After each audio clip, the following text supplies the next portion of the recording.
नमस्कार दोस्तों, जय श्री राम। आपकी कुंडली में कुछ प्लैनेट ऐसे होते हैं जो आपके सपोर्ट के लिए खड़े होते हैं, कुछ प्लैनेट ऐसे होते हैं जो आपके अपोज के लिए खड़े होते हैं, और कुछ प्लैनेट ऐसे होते हैं जो ना तो सपोर्ट करते हैं ना अपोज करते हैं।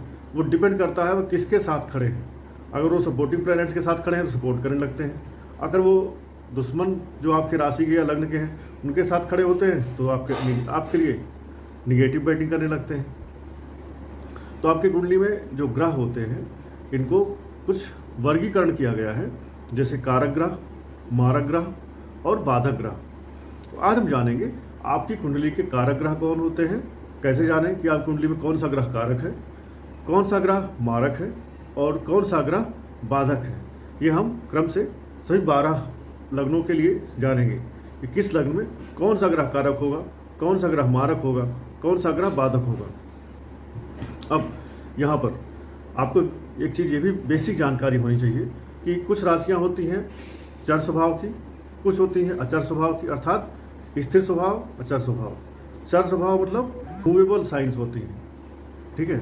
और एक होती है थर्ड टाइप होती है, उसको बोलते हैं द्वि स्वभाव, अर्थात वो अचर भी होती हैं और चर भी होती हैं। They are fix sign as well as movable signs also, they contains dual nature. तो कौन कौन सी राशियाँ होती हैं जो अचर होती हैं और कौन कौन सी राशियाँ होती हैं जो चर स्वभाव की होती हैं। अगर आप देखेंगे तो 1, 4, 7, 10 अर्थात मेष, कर्क, तुला और मकर, ये जो राशियाँ हैं ये होती हैं चर स्वभाव की। ऐसे ही जो 2, 5, 8, 11 ये जो राशियाँ हैं ये होती हैं अचर स्वभाव की। और 3, 6, 9, 12 ये जो राशियाँ होती हैं ये होती हैं द्वि स्वभाव, ड्यूअल नेचर की राशियाँ होती हैं। अब अगर आपकी कुंडली में पहले भाव में 1 नंबर की राशि लिखी है, 4 नंबर की राशि लिखी है, 7 नंबर की राशि लिखी है या 10 नंबर की राशि लिखी है, इट मीन्स आप चर राशि को लग्न में लेकर के बैठे हुए हैं। ऐसे ही 2, 5, 8, 11 ये है तो आप अचर स्वभाव की लग्न लिए बैठे हुए हैं। 3, 6, 9, 12 है तो आप द्वि स्वभाव की लग्न लेकर के बैठे हुए हैं। अब राशियों के आधार पे बाधक ग्रहों का नियम आप समझ लीजिए। जो चर राशियां हैं अर्थात 1, 4, 7, 10 इन राशियों के लिए जो आपका लाभ भाव होता है वो आपके लिए बाधक होता है। जैसे अगर मेष लग्न की कोई पत्रिका है तो मेष लग्न के लिए लाभ भाव का स्वामी कौन होंगे शनिदेव। अब क्योंकि मेष लग्न 1, 4, 7, 10 अर्थात चर राशि में आती है तो आपके लिए शनिदेव बाधक हो गए। अब आप अगर शनिदेव का रत्न पहनते हैं, क्योंकि शनिदेव आपकी कुंडली में 10वें और 11वें घर के दोनों के कारक हो रहे हैं, तो देखा जाए तो आप अपने कार्य क्षेत्र में और अपने लाभ को बढ़ाने के लिए नीलम पहन सकते हैं। लेकिन शनिदेव आपकी कुंडली में आपकी पत्रिका में बाधक बन गए। अब आप इनको अगर बल देते हैं तो आपके रास्ते में बाधाएं बढ़ेंगी, आपके लाइफ में हर्डल्स, प्रॉब्लम्स बढ़ेंगी। इट मीन्स मेष लग्न वालों को 11वां भाव जो शनिदेव का राशि है अर्थात नीलम आपको धारण नहीं करना चाहिए। अगली राशि अगर बात करें कर्क राशि, कर्क राशि के लिए जो 11वां भाव लाभ भाव होता है उसके राशि स्वामी कौन होंगे, 2 नंबर की राशि, अर्थात कर्क राशि वाले 4 नंबर की लग्न वाले आपकी कुंडली में शुक्राचार्य जी बाधक होंगे। अब आप डायमंड या ओपल या जरकन ना पहनते हैं तो इससे आपको लाभ के साथ साथ नुकसान भी होगा, आपकी लाइफ में हर्डल्स बढ़ने वाली हैं। ऐसे ही जो तीसरी है चर राशि 7 नंबर की अर्थात तुला राशि, अगर तुला राशि के लिए देखेंगे तो सिंह राशि आपके लाभ भाव में आएगी अर्थात सूर्य देवता की राशि। अब अगर आपने माणिक्य पहन लिया अपने लाभ को बढ़ाने के लिए तो लाभ बढ़ने के बजाय उल्टा सूर्य देवता आपको समस्या बढ़ाएंगे। नेक्स्ट चर राशि है 10 नंबर की शनिदेव की राशि। अब अगर आपने शनिदेव का 10 नंबर का साइन आपके लग्न में है तो आपके लाभ भाव में आएगी मंगल की वृश्चिक राशि।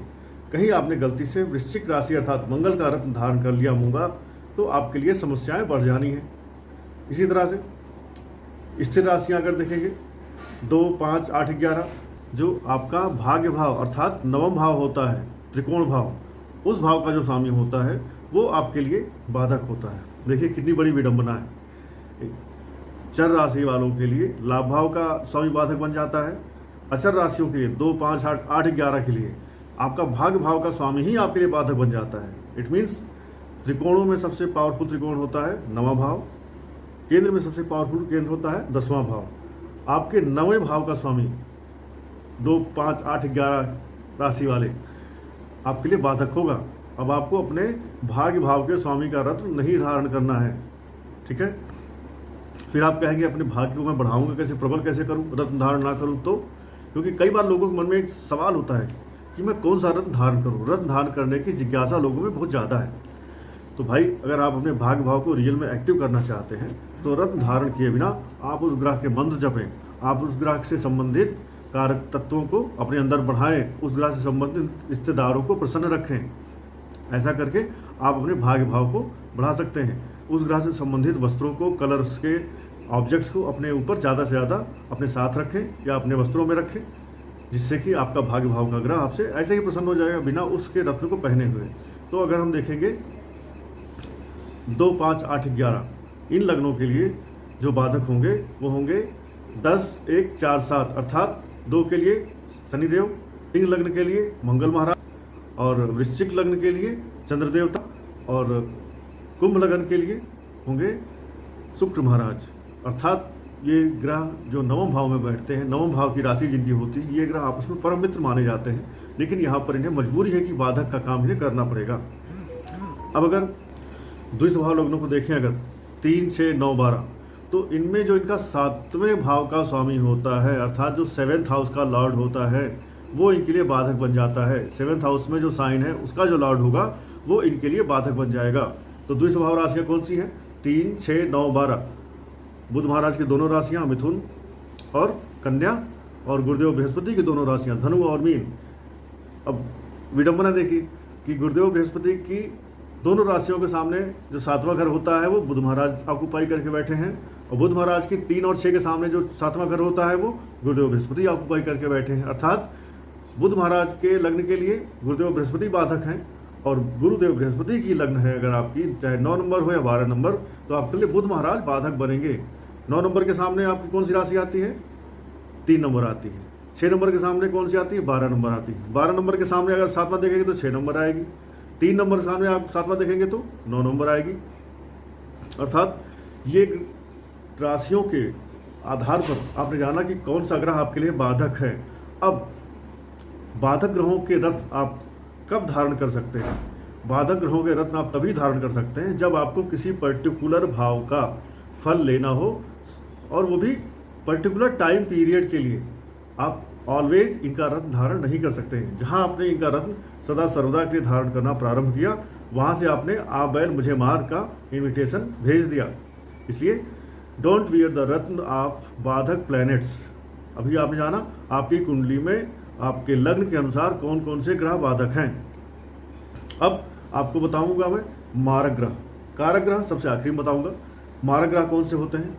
मारक ग्रह वो होते हैं जो आपको मारने के लिए खड़े होते हैं। जैसे फिल्मों में हीरो होता है, विलन होता है, तो हीरो को मारने के लिए विलन के गुंडे हमेशा तैयार रहते हैं, ठीक है। तो जो ग्रह आपको परेशान करने के लिए, आपके लिए विलेन का काम करने वाले हैं, वो ग्रह आपके लिए मारक कहे जाते हैं। और मारक में एक होता है प्रबल मारक, एक होता है छोटा मारक।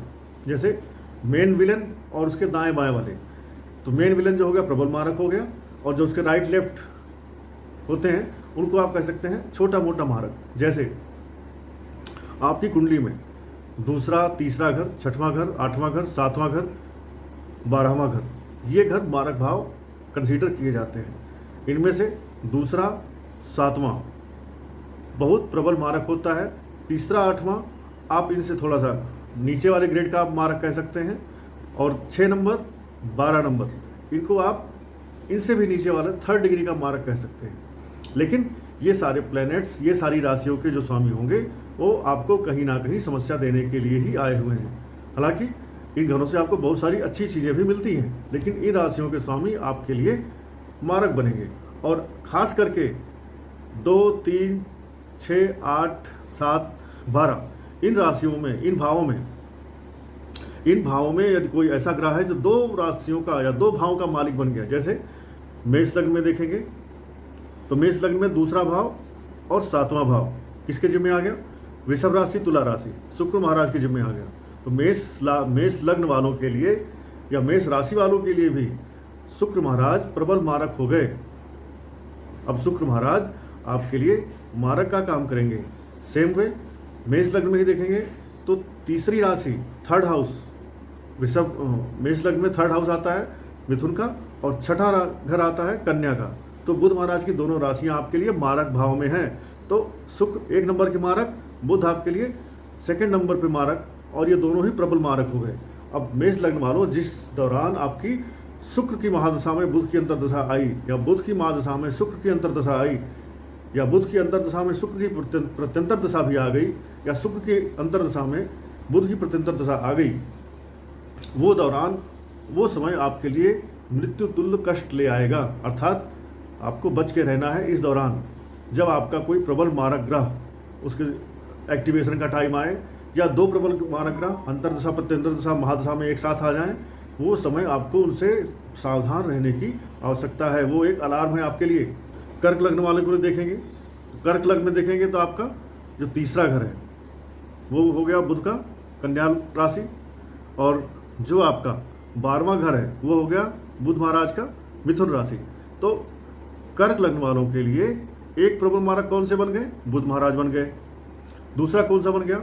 अगर आप देखेंगे तो शनिदेव आपके 7वें घर के और 8वें घर के मालिक हो रहे हैं। अर्थात कर्क लग्न वालों के लिए 7म और 8म घर के मालिक शनिदेव बन रहे हैं। तो ये भी आपके लिए एक प्रबल मारक हो रहे हैं।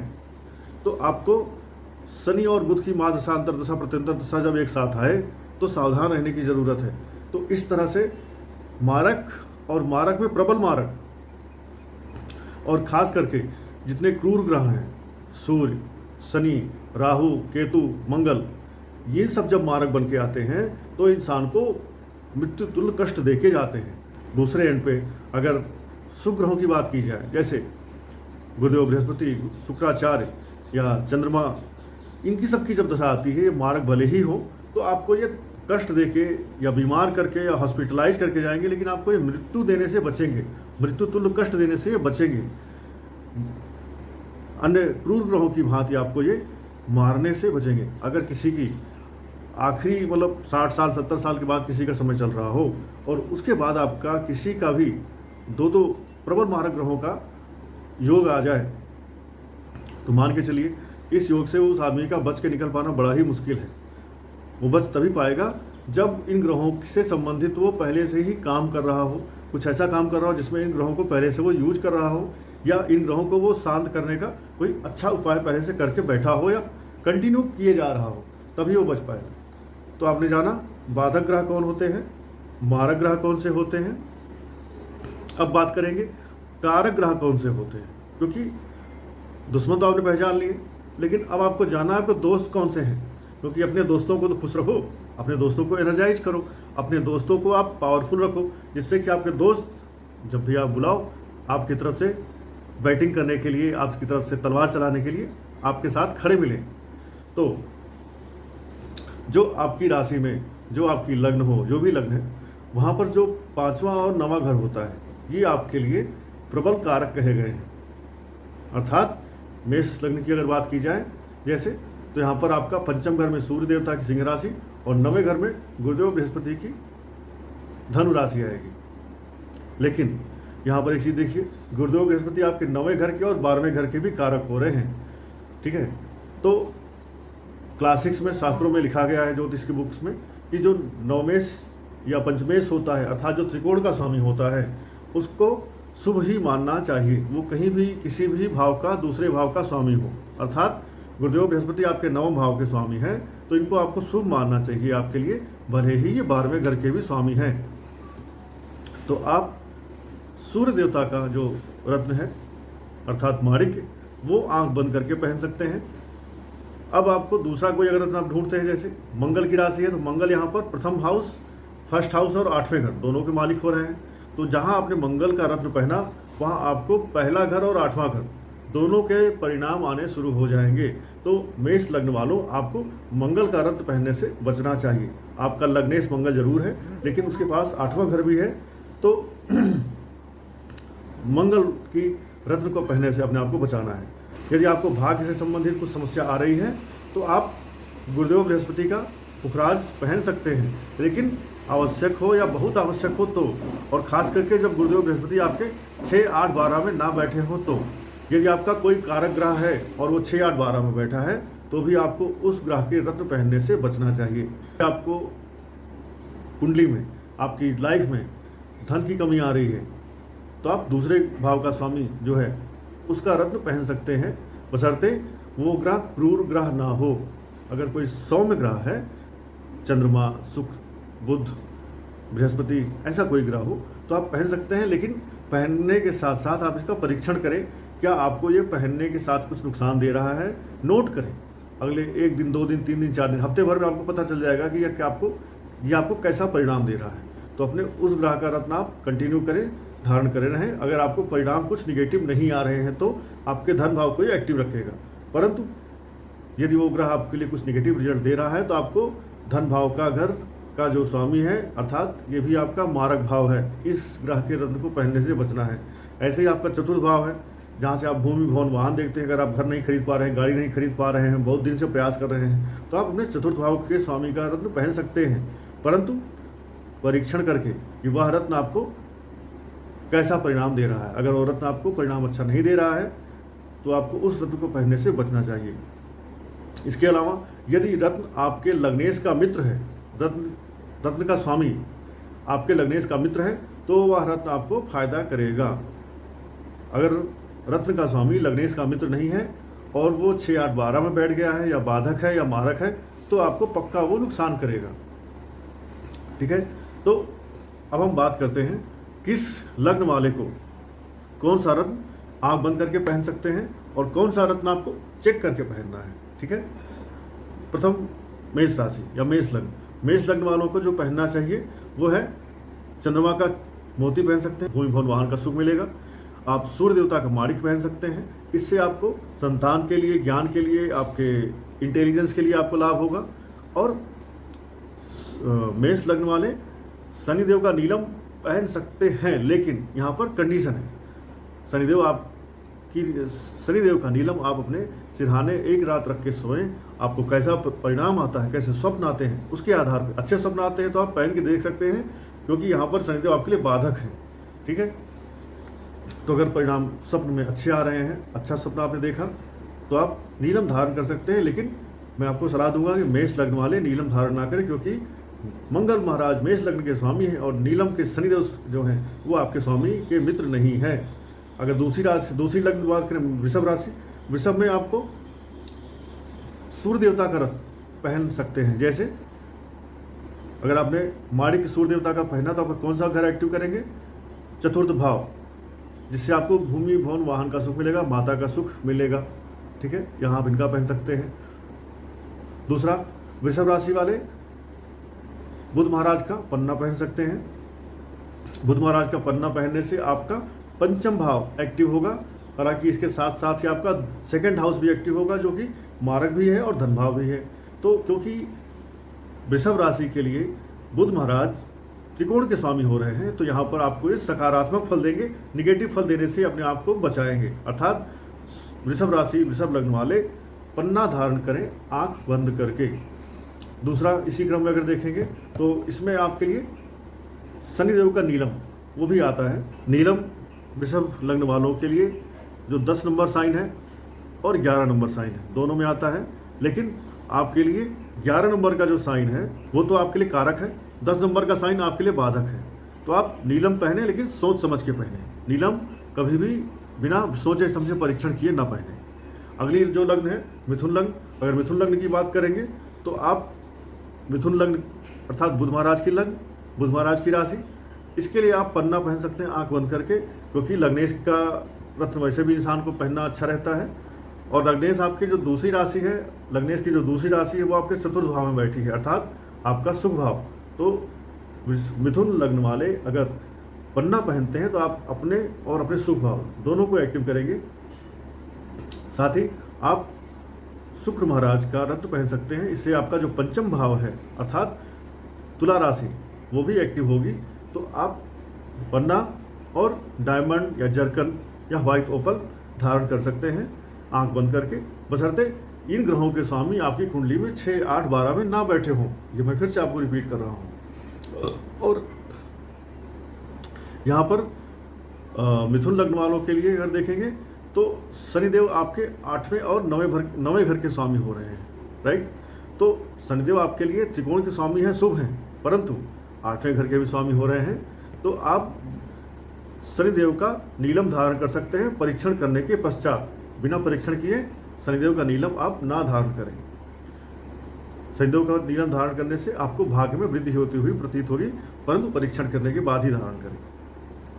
कर्क राशि, कर्क लग्न वालों के लिए अगर देखेंगे तो आपका मंगल महाराज जो होते हैं ये आपके कर्म क्षेत्र के स्वामी हैं और आपके संतान भाव, ज्ञान भाव के स्वामी हैं। तो आप आंख बंद करके मंगल महाराज का मूंगा धारण कर सकते हैं, बशर्ते वो 6, 8, 12 में ना बैठे हों, पहली चीज।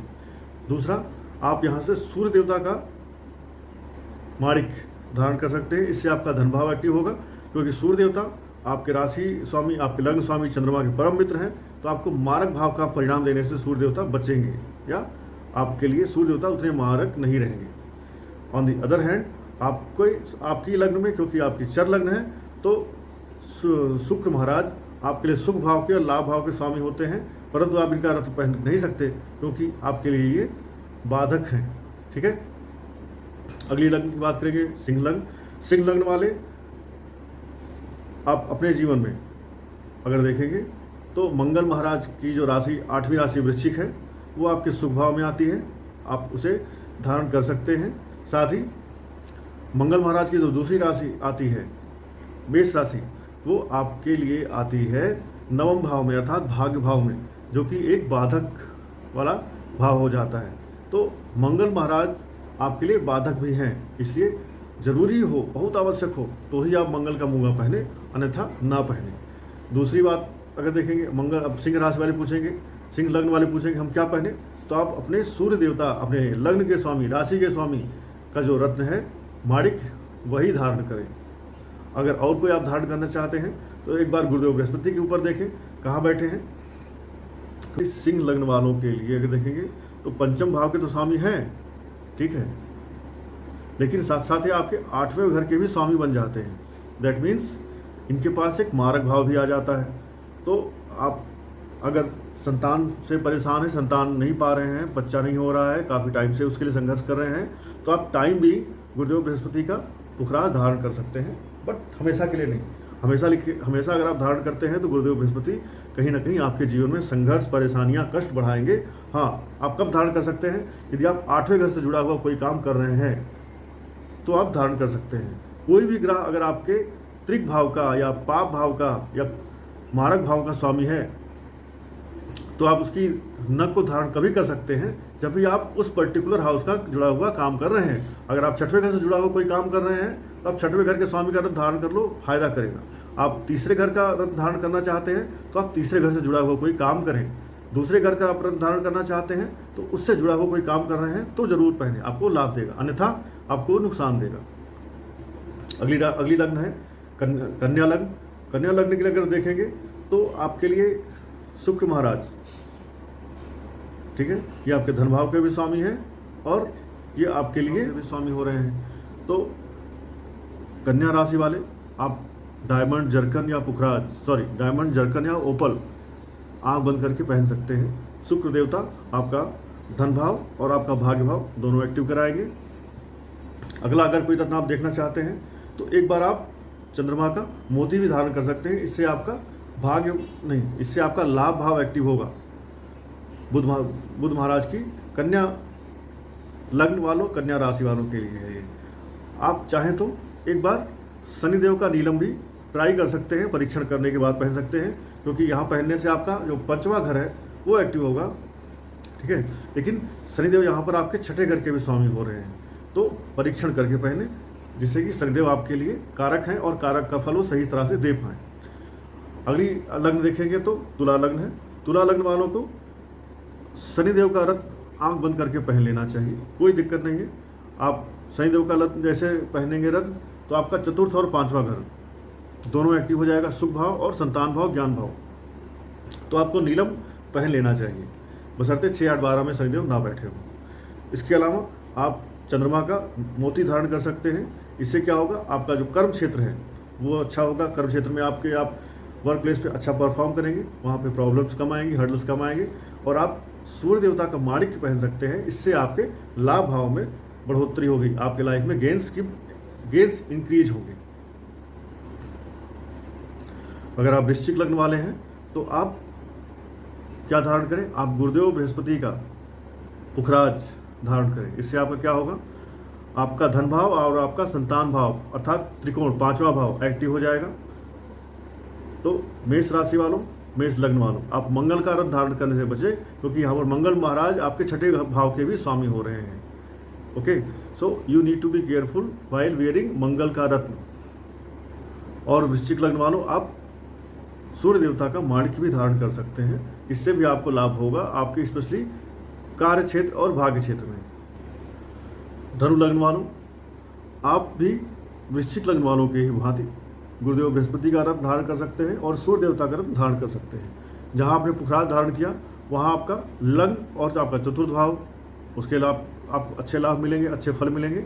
और जहां आपने सूर्य देवता का रत्न धारण किया वहां पर आपके लिए भाग्य भाव एक्टिव हो जाएगा और आपको भाग्य के अच्छे फल मिलेंगे। मकर लग्न वालों, आप जो है धारण कर सकते हैं आंख बंद करके अपने राशि स्वामी, अपने लग्न के स्वामी शनिदेव महाराज का नीलम धारण करें, क्योंकि आपका धन भाव, आपका लग्न भाव या आपका राशि भाव दोनों एक्टिव हो जाएगा। आपका लग्नेश और आपका सेकंड हाउस का लॉर्ड दोनों एक ही है। तो यहाँ पर शनिदेव आपके लिए मारक होते हुए भी मारक नहीं होंगे, क्योंकि यही लग्न के स्वामी हैं। लग्न का स्वामी अपने खुद को नहीं मारेगा, अपना खुद का नुकसान नहीं करेगा। दूसरा, आप क्या धारण कर सकते हैं, मकर राशि, मकर लग्न वाले डायमंड, जरकन या ओपल शुक्र देवता का जो रत्न है उसको धारण कर सकते हैं। इसके धारण करने से क्या होगा, आपके पास आपका जो पंचम भाव वो एक्टिव हो जाएगा, तो जहाँ पर आपकी वृषभ राशि आती है।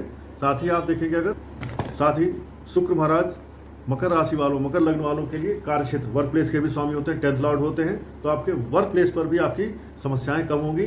जॉब से, नौकरी से, बिजनेस से जुड़ी हुई जो समस्याएं हैं वो आपकी कम होती हुई दिखाई पड़ेगी अगर आप रत्न धारण करते हैं शुक्र महाराज का। हाँ, जैसे मेष राशि वाले सोच विचार करके शनि का नीलम धारण कर सकते हैं, ऐसे ही मकर लग्न वाले, मकर राशि वाले मंगल महाराज का भी रत्न धारण कर सकते हैं, लेकिन सोच विचार के इसका टेस्ट करके, बिना टेस्ट के नहीं, क्योंकि मंगल महाराज यहाँ पर आपके राशि स्वामी, लग्न स्वामी के मित्र नहीं हैं, परंतु इनको धारण करने से कुछ लाभ आपको मिल सकता है, क्योंकि मंगल महाराज यहाँ पर आपके लिए बाधक हैं। उनकी जो वृश्चिक राशि है वो आपके लिए 9वें घर में 10 नंबर के साइन के लिए 10 नंबर की साइन के लिए वृश्चिक राशि आती है लाभ भाव में, परंतु यह चर राशि होने की वजह से आपका बाधक भाव हो जाता है, तो शनिदेव आपके लिए बाधक बन जाएंगे। ठीक है, ऐसे ही अगर देखेंगे, मंगल महाराज वृश्चिक राशि के स्वामी होकर आपके लिए बाधक बन जाएंगे। इसलिए अगर आपको सुख भाव, भूमि भवन वाहन का सुख मिल रहा है और आपके वर्क प्लेस पे या आपके लाभ भाव में ज़्यादा दिक्कत नहीं आ रही है, तो मंगल का मूंगा पहनने से आप बचें। आप हनुमान चालीसा पढ़ें, हनुमान जी की आरती करें, हनुमान जी को लाल चोड़ा चढ़ाएं मंगलवार के दिन, आपके मंगल अपने आप प्रसन्न हो जाएंगे। आप मंगल का रत्न इसलिए धारण ना करें कि आपको सुख भाव, भूमि भवन वाहन अथवा लाभ भाव का फल लेना है। ठीक है, कुंभ राशि वालों, आप नीलम धारण ना करें, क्योंकि यहाँ पर शनिदेव आपके 12वें भाव के स्वामी बन रहे हैं। बहुत ज़रूरी हो, बहुत आपको समस्या हो जीवन में, तो ही आप नीलम धारण करें। आप धारण क्या करें, आप पुखराज धारण करें। क्यों? क्योंकि पुखराज धारण करने से आपका धन भाव एक्टिव होगा और आपके लिए जो लाभ भाव है वो आपका एक्टिव हो जाएगा। नीलम धारण करने से ये लाभ नहीं होगा जो पुखराज धारण करने से आपको मिल सकता है। साथ ही यहाँ अगर आप देखें तो शुक्र महाराज भी आपके लिए कारक हो सकते हैं, लाभदायक हो सकते हैं, लेकिन शुक्र देव की जो दूसरी राशि है तुला राशि, वो आपके लिए बाधक बन रही है। तो कोशिश करें कि शुक्र देव का रत्न आप धारण करने से अपने आप को बचाएं। अगली राशि, अगली लग्न देखेंगे, मीन लग्न में आप जो आंख बंद करके धारण कर सकते हैं वो है आपका राशि स्वामी, लग्न स्वामी गुरुदेव बृहस्पति का पुखराज। जैसे आपने मीन लग्न वालों ने पुखराज धारण किया, यहाँ से क्या होगा, आपका कर्म क्षेत्र, वहाँ पर जो परेशानी थी, अर्थात आपकी नौकरी, आपका कार्य, जो भी वर्क प्लेस है, वहाँ पर आपकी समस्याएं हल होंगी। आपका खुद का जो पर्सनैलिटी है उसमें ग्रोथ होगा और सेल्फ कॉन्फिडेंस बढ़ेगा। तो आप पुखराज धारण करें और आप मंगल का रत्न धारण करें। क्यों? क्योंकि मंगल महाराज यहाँ पर आपके लिए भाग्य के स्वामी हो रहे हैं और मंगल महाराज यहाँ पर आपके लिए चतुर्थ भाव, मंगल महाराज यहाँ पर आपके चतुर्थ भाव के भी स्वामी हो रहे हैं। तो अर्थात भूमि भवन वाहन और भाग दोनों एक्टिव होगा अगर यदि आप मीन लग्न वालों, मीन राशि वालों मूंगा धारण करते हैं तो। और आप एक और धारण कर सकते हैं आवश्यकता अनुसार, वो है शुक्र देवता का मोती। यदि आप मोती धारण करते हैं इससे भी आपको लाभ होगा। किस चीज़ का लाभ होगा? आपका जो 5वां घर है त्रिकोण, वो एक्टिव होगा चंद्रमा के मोती धारण करने से, ज्ञान और संतान की वृद्धि होगी। इसलिए ये था कारक, बाधक, मारक ग्रह, किस राशि वालों को कौन सा रत्न पहनना चाहिए। अगला वीडियो हम लेके आ रहे हैं जिसमें किस राशि या लग्न वालों को रत्न धारण करना चाहिए, कब धारण करना चाहिए, किस दिन धारण करना चाहिए, किस तिथि या किस नक्षत्र में धारण करना चाहिए, किस मंत्र के साथ धारण करना चाहिए। ये हम आपको और डिटेल में अगले वीडियो में बताएंगे। तब तक के लिए धन्यवाद। जय श्री राम।